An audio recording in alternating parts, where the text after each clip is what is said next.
has had a great start to his sophomore season. So we're set to tip this off. Good morning, everyone. Leonard Hamilton, Florida State's coach, told us that it's first time in his career he had to organize a sleepover last night in his office to make sure he would get up for the game. It is early, but we are so happy to be here. ACC basketball against SEC basketball. Doesn't get better than this. It is Florida State in the home black today with the ball.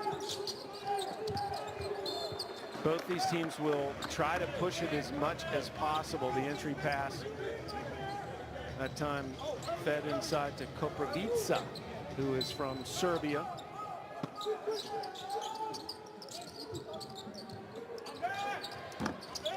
MJ Walker, first jumper of the game, missed. And that is what, to me, impressed me so much about Florida State against Indiana, that offensive rebounding. That was Raquan Gray sticking that back in. Well, they had 19 offensive rebounds. 43% of their misses they are gathering. The thing in that Indiana game, Sam, they only scored 8 second chance points off of 19 offensive rebounds, which is not great conversion, but a good start there. One thing about the way Leonard Hamilton's teams play, they come in and they play hard for short spurts. He uses a lot of players. He likes to say he has 10 starters, and these are the 5 that are beginning the game. Koprivica, he's got good touch for a big man. Koprivica's 7-1, but he misses that shot from short distance. Well, they're throwing it into him. I mean, they're going to let him post, and they'll throw it in. He's become a better finisher, a little bit more patient on the block this year. And here's the pressure. This is a big Florida State team. Everybody who plays is between 6'4" and 7'1". So as typical of Leonard Hamilton teams at Florida State, they're long, they're athletic, and they're deep. Jump ball is going to stay with Florida. Leonard Hamilton, the reigning ACC coach of the year. He won't be upset that I tell you he's 72 years old, because he is going strong. He is already the 5th winningest coach in ACC history, and that's a Hall of Fame credential right there in and of itself. You mentioned the height, though, Chris, of Florida State. Statistically, they're the nation's 4th tallest teams. They've got 2 players 7 foot or better. Ingom comes off the bench, and the 6'11" Quincy Ballard as well. And there's the first Florida bucket of the game. So we are off and running. That was by #1 Trey Mann. Florida State teams, Sam, typically confirm my Darwinism theory. Well, I'll credit Charles Darwin. He obviously came up with it first. But I am a believer that if you are bigger, faster, stronger, and capable of playing any sport, you have an advantage. And that's what his teams do. They play hard, so he uses that length, that athleticism, stylistically, and good conversion there. That's what you're going to have to do. Beat the press to score if you're Florida, so you don't have to set up and play against that half-court Florida State defense. Florida State now has hit 2 threes to start the game. And Florida leading 6-2 here on Florida State's home court. Florida State has a 25-game win streak here, and they've won 40 straight games against non-conference opponents.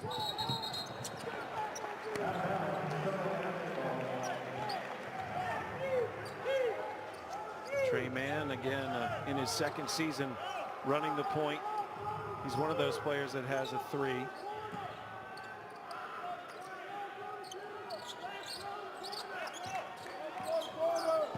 This non-conference home winning streak is so impressive. 2nd best in the nation behind Butler, especially because Leonard Hamilton plays teams like Florida on this court. Like I said a moment ago, Sam, a lot of those types of streaks have to do with being well coached and having good players. And Appleby with the block. Certainly had that. So has Butler.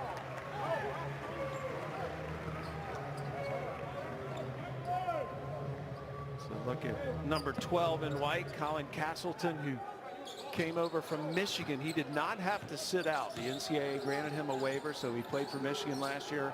Florida this year. And the Gators leading 6-2. Another turnover forced by the Gators. Foul before the shot. But I think continuation may give him the basket. Keontae Johnson, the preseason SEC Player of the Year, taking it strong. Well, and this team playing so much faster than they did last season. That a lot's been made about that. And I think what you have to understand is in order to do that, it can't be at the expense of turning the ball over or playing sloppy. This is a good passing Florida team. It's unselfish. And as you saw there from Johnson, they have really good finishers on the back end. So Johnson completes the three-point play, and Florida out in front early here. Scotty Barnes, the freshman. Man, An ambitious attempt, but he draws the foul.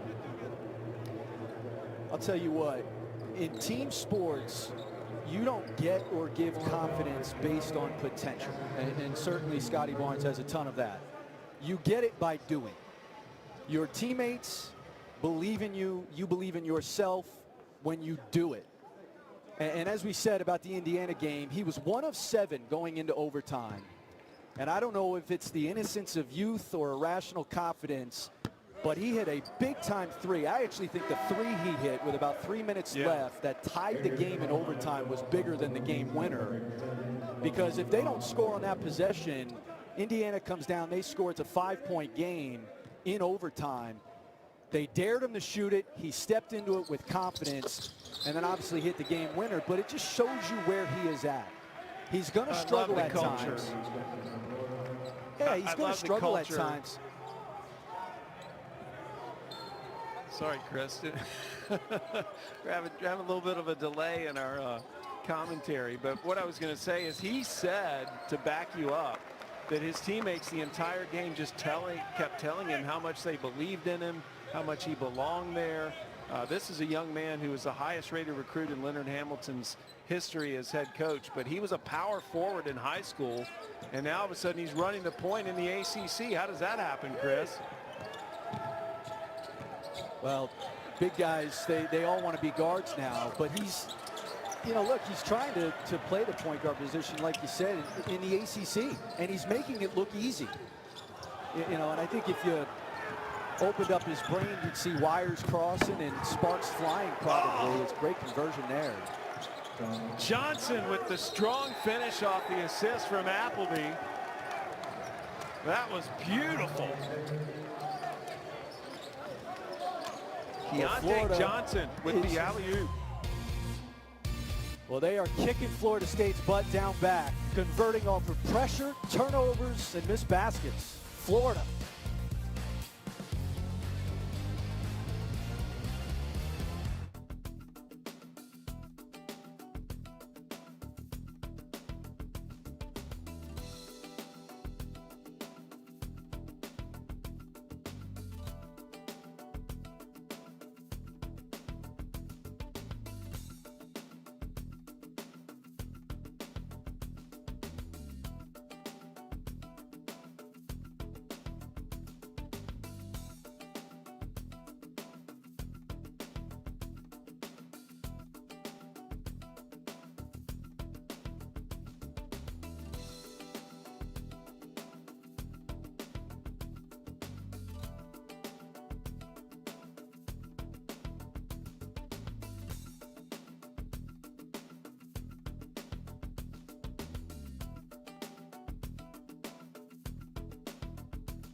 You're watching the ACC on ESPN.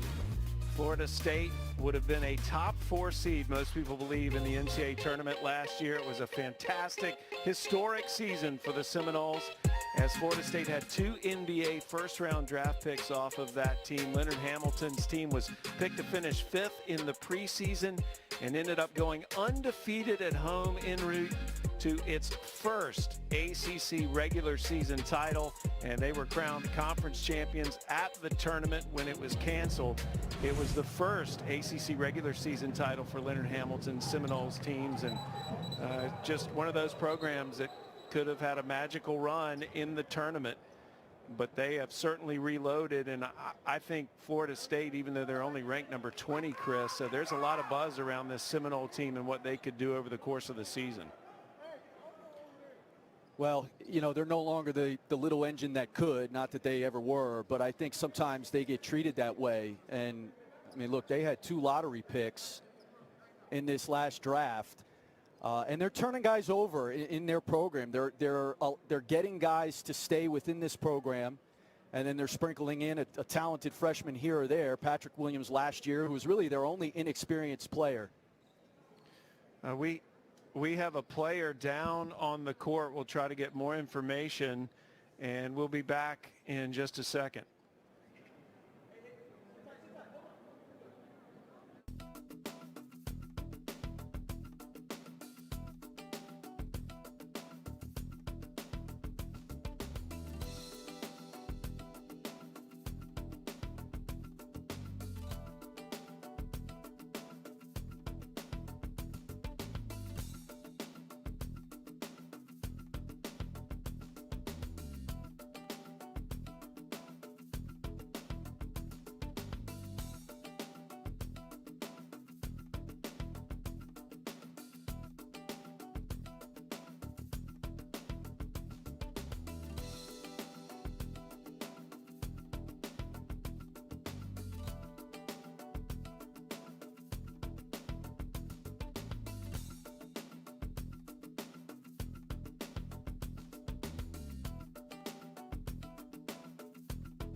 Well, we've had a heartbreaking situation here. You see this Florida team in tears. Keontae Johnson, when they were coming out of that last time out, simply collapsed on the court. We don't have any other details other than that. They have taken him off of the court, and both teams gathering around and trying to gain their wits right now because of the shocking development. Keontae Johnson is the preseason player of the year in the SEC. And we do not know, medically speaking, what happened to him other than he just collapsed on court. coming out of that last timeout. So the game will go on. We will give you updates as we get them, but obviously both teams were huddled in prayer, and our thoughts and prayers with Keontae Johnson right now as he's being attended to by this excellent medical staff here at the facility. And with the rest of this Florida team. Because given the visual of what happened, that's their teammate, that's their friend. You can only imagine what's going through their heads right now, those guys out there. We had just seen Keontae take an alley-oop pass from Appleby that was SportsCenter top 10 worthy. In fact, they've had a SportsCenter top 10 alley-oop already this season. But Coach Gray now falling into that role that so many coaches fall into, and that's being a father almost to your players and trying to get them comforted for what's just happened to their teammate, as well as refocused on playing basketball at the moment. And the officials have done a really nice job giving both teams, especially Florida, a lot of time to process this and get themselves back together before we continue this game.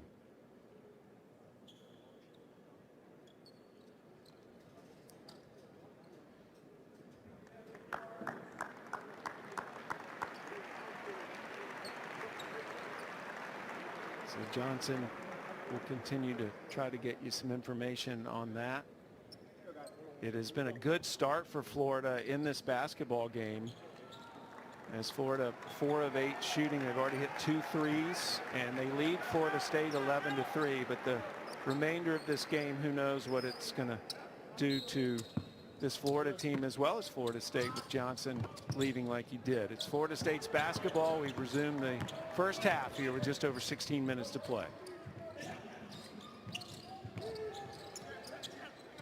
Florida State is on quite a scoring drought at the moment. It's been a while since they put the ball in the bucket. And changing that right away is Anthony Polite, who hails from Lugano, Switzerland, but his dad actually played here for Florida State.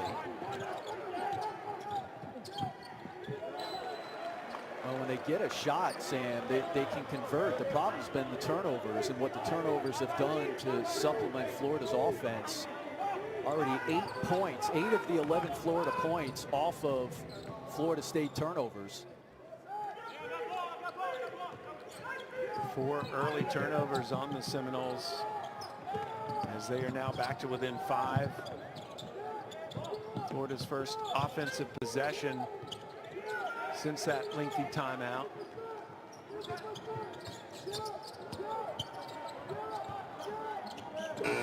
Long 3 off the mark as the shot clock was about to expire. That was Appleby who missed it, and it'll be Florida State's ball with 15:26 left.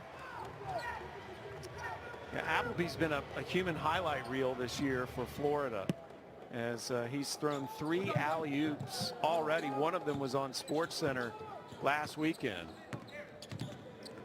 We won to Lewis. Yeah, this is the best thing he does, Sam. He is a Mike White defender. Gets into the ball, deflections, and then, as you pointed out, he's very good at converting in the open floor.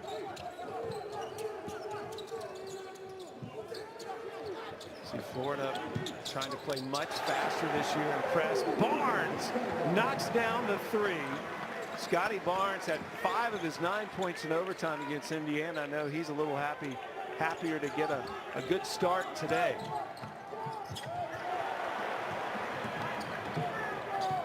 Another turnover, and the Seminoles with the momentum at the moment. Walker, excuse me, that was Polite, got caught on the baseline. It's the double team by Florida.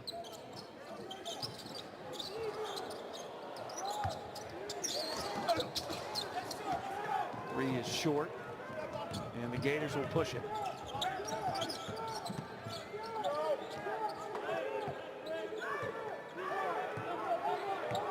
Chris, are you seeing a big change in the way Florida is playing here in the early part of the season? Turnover forced by Barnes. Yeah, there's no doubt about it, Sam. I mean, they are, look, a lot's been made about them playing faster this season, and you know, so many people have chalked that up to, and another turnover here by Florida, and then the foul in the open floor. And this is where, if you're Florida, you have got to keep Florida State out of transition. They've been so good scoring in the open floor. But to your question, Sam, I mean, a lot's been made about they're playing faster because Andrew Nemhard's gone and Kerry Blackshear's gone. And, you know, we talked to Mike White about that, and he said that's not accurate. You know, he said, look, they are two of the best players, Nemhard and Blackshear, two of the best players I've ever coached. You go in the direction of your best players. And part of the reason we slowed things down last year is to be able to maximize Kerry Blackshear and get him as many touches as we possibly could. The reason they can play faster this year, and the best way to maximize their roster this year, the depth they have and the finishers they have, is to pick up the tempo. That's been a big point of emphasis for Florida. It's a 7-0 run right now, though, being enjoyed by Florida State as Wilkes checks into the game. Wyatt Wilkes, a redshirt junior from Orlando. Here's a look at this Florida Gator roster. No seniors on the roster for the Gators this season, but they are running and gunning so far this year. Nice take on the inside by Quest Glover. And that ends the 7-0 run by the Seminoles.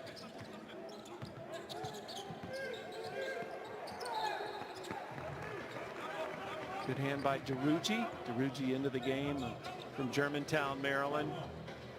He played 2 years at Louisiana Tech and now a Gator.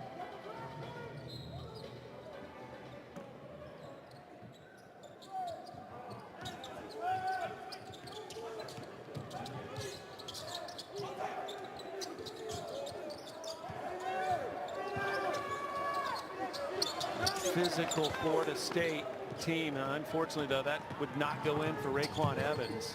Nice.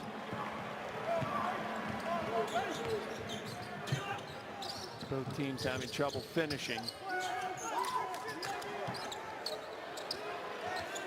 Wilkes short on the three. A lot of short shots here on the early going in this first half. And Wilkes is considered that was not by his coaches and teammates the best outside shooter on the team. Well, that wasn't a great shot. It was early. It was contested.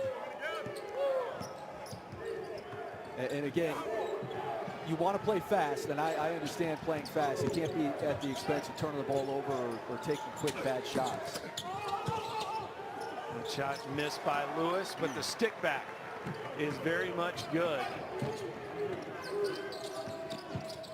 Glover on the inside putting it back, and that left an opening for Florida State to just run down and grab the layup easily. Raekwon Evans saw the Gator defense a little bit asleep after that basket and took advantage.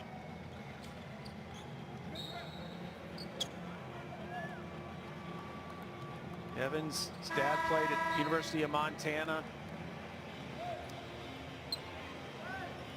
He grew up in South Carolina but moved to Montana to play high school basketball. He is a Crow Native American. He's very proud of that heritage and says it gives him a spirit of thankfulness to appreciate what he's able to do in life. His Native American name, Young Man with Blessed Days. I love that.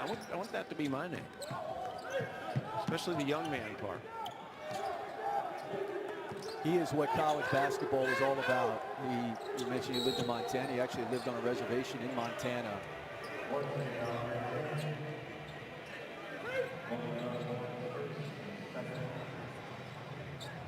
The Florida State media department put a nice piece together on him, highlighting his Native American heritage. There's Glover from Knoxville, Tennessee.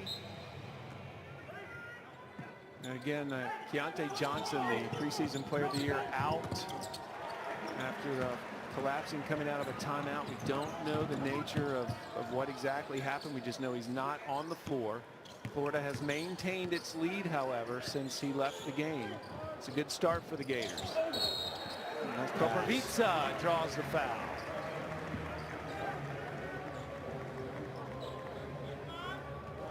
And a good find underneath by Malik Osborne. You know, Koprivica, he's an interesting prospect. Like I said earlier, they're trying to, they'll throw the ball to him on the block. You know, one of the things last year, he was always in a rush.